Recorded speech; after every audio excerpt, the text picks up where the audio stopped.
show number 1 this morning with us. And how about this game? In the NBA last night, the Milwaukee Bucks and the Los Angeles Clippers. 113-106 final. You might say to yourself, that's about what we expected here last night. How did Giannis do? Well, how did Giannis do? Sat this one out, didn't play, and the Bucks still won. Why? Because Damian Lillard dropped 41 points for the Milwaukee Bucks last night. The Clippers were on a back-to-back 6-0 now for the Milwaukee Bucks. What a run. If they turned the tide here, Joe Ranier, with that big win last night over the Clippers.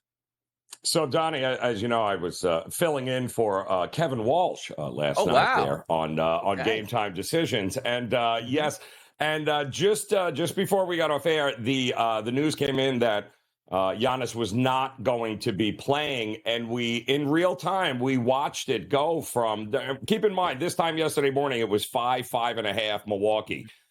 It actually went over 7.5 points. It was +3 Milwaukee just before tip for one guy.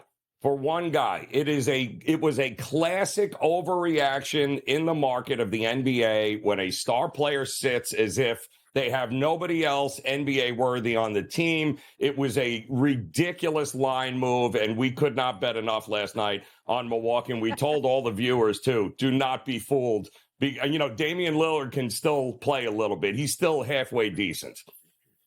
You know what's interesting about that game, too, because you take a look at the box score, right? So most people would say, and rightfully so, just the general public, Giannis is out here. This should be an easy win for the Clippers. First quarter, that winds up 35-25 Clippers. Like, yeah, exactly. There's going to be non-compete here tonight for the Milwaukee Bucks. Down at the break, still by roughly double digits here. You take a look at that fourth quarter. Here's where it catches up to you. The tired legs of a veteran team. 40-25 for the Milwaukee Bucks won that fourth quarter. Portis had a nice night off the bench. Let me ask question now, because we take a look at the Bucks, and we were laughing at them before the All-Star break. Doc Rivers, he's a terrible coach, and it looks like it's not working out well. They took that break, and a much-needed break, as they're now 6-0 coming out of that. The points per game here, 115 points. Defense under 100 points, which is great. They lift up last night without Giannis. Give me a look from your estimation over these final 20 games in the NBA. Are we expecting big things out of the Bucks, and can you trust them heading into the playoffs with Doc Rivers now?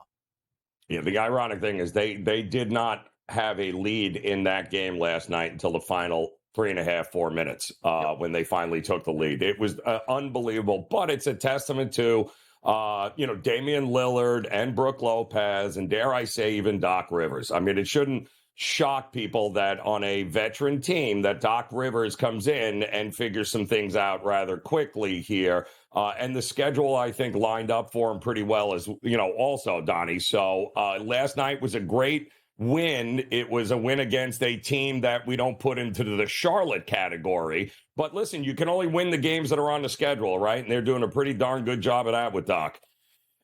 How about this, though? So we go from the Clippers playing last night and losing to the Milwaukee Bucks. Key ingredients there, because the Clippers still trying to get to that top spot if it's possible in the Western Conference. But another team locked and loaded right in there for that top spot is the Oklahoma City Thunder. They go on the road on a back-to-back here after beating the Phoenix Suns, Joe, and they drop a 116-104 effort against the Los Angeles Lakers. We both were on here yesterday on the early line saying how much we like the Lakers. And even later in the afternoon, they flipped to a dog +1.5 to +2 prices, depending on where you're getting that number from. But me saying, you know what? Yeah, I really like the Lakers, but if the Lakers win, that means LeBron James probably going to have a solid performance. So I went over 24.5 points. The King only ends up with 19 points, but the Lakers get a much-needed victory yesterday over OKC, Joe. Yeah, and we also said, right, that we needed Anthony Davis to show up after a absolutely poor performance against Denver. Now, had the Lakers actually won and finished off the Nuggets, we probably would have had a different opinion on this game last night. But because they lost in the second half, the way they lost there, given the celebration, being rested, it was, I don't care who you are, it was not a great spot for OKC last night. It was not a great spot for the Clippers. And the NBA, betting the NBA is all about situational betting. It's all about, picking your spots against teams that would normally win, should normally win, but the schedule just, it becomes a little overwhelming.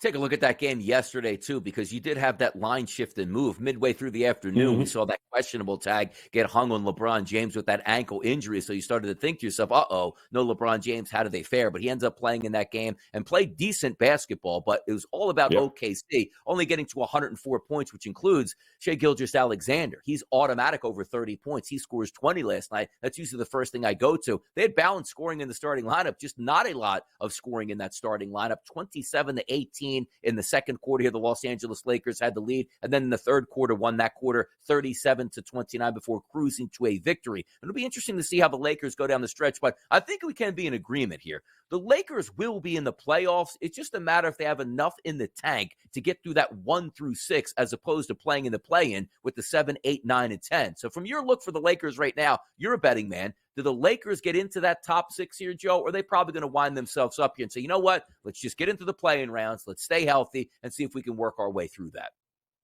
Yeah, it's hard. I mean, when you get to guys like, LeBron and Brady and, guys that are considered GOATs in their own generation here, they know this game. They understand what they're doing here. It is so hard to bet against them not making the playoffs as long as LeBron and Anthony Davis. I mean, look what happened last night. It was the D'Angelo Russells. It was the Reeves of the world.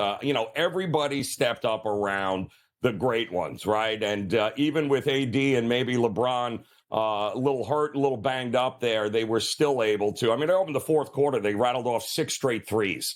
That wasn't Anthony Davis hitting threes. That was everybody else around him stepping up. They will continue to do this. They will frustrate you, but ultimately, you can't bet against Anthony Davis and LeBron James not at least sneaking in and causing some problems.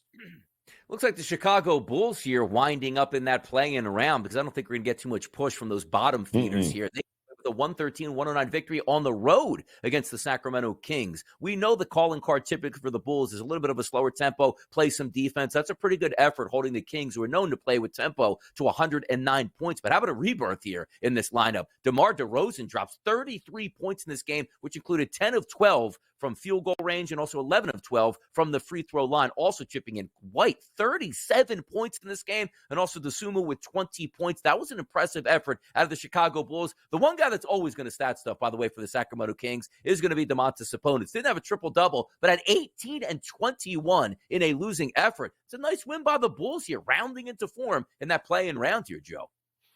Yeah, no, it was. And it was a absolutely horrific loss by Sacramento, given the fact that, well, listen, we were questioning all day, Donnie, was De'Aaron Fox going to go? He was questionable pretty much right up until about 20 minutes before tip-off last night. He's a go. So all of a sudden, all right, Sacramento backers are ready to rock and roll. It's a 22-point lead. Donnie, 22 points in the second half of this game here in the third quarter and the fourth quarter. And then they get absolutely smoked 36-18 in the fourth quarter. And that was all she wrote. So just terrible, terrible defense once again by Sacramento when it mattered. And unfortunately, De'Aaron Fox, and no De'Aaron Fox, it didn't matter last night. They didn't have enough left in the tank to be able to finish the game.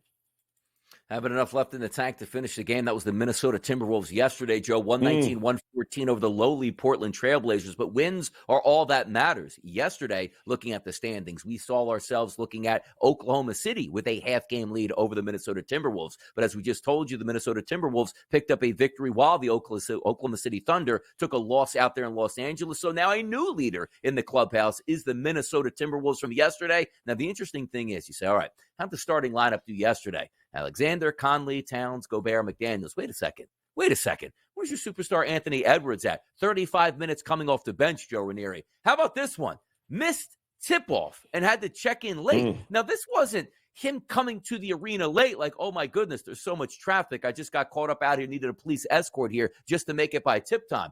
Was he just circling the building? Was he having a hot dog, popcorn, maybe even a couple sodas before the game started? Missed tip-off, but it didn't matter. The Timberwolves picked up a victory. But clearly, Edwards was rattled. Only 13 points coming off the bench in 35 minutes.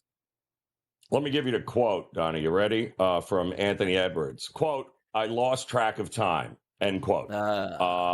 Wow. Sounds a lot like Kevin Walsh. It's not a great situation at all there. And don't forget the game prior against the Clippers. He was the guy that, with 3 seconds left in the game, decides to, we're down 3, so I should just drive it to the bucket and dunk for 2 and not have enough time to get the ball back. So there are some dudes with immense talent that are just a few fries short of a Happy Meal, and that would be Anthony Edwards. And by the way, let's take a look at the futures of these teams that are sitting up top. Now, granted, we know the Denver Nuggets are plus 185 to win the Western Conference. Can they win it? Of course they can. But take a look at the teams currently tied up at the top of the standings as well. Oklahoma City and Minnesota, an 8-1 price now as we take a look at the Oklahoma City Thunder to win the Western Conference. The Minnesota Timberwolves, who currently stand in first place, plus 950. So, Joe, quickly, any money coming your way here on the Thunder or the Timberwolves, are you sitting those two out? Certainly Minnesota, because you can't trust them in crunch time. I lost track of time. That's your star player there. I think OKC out of those two would be the only one I would look towards.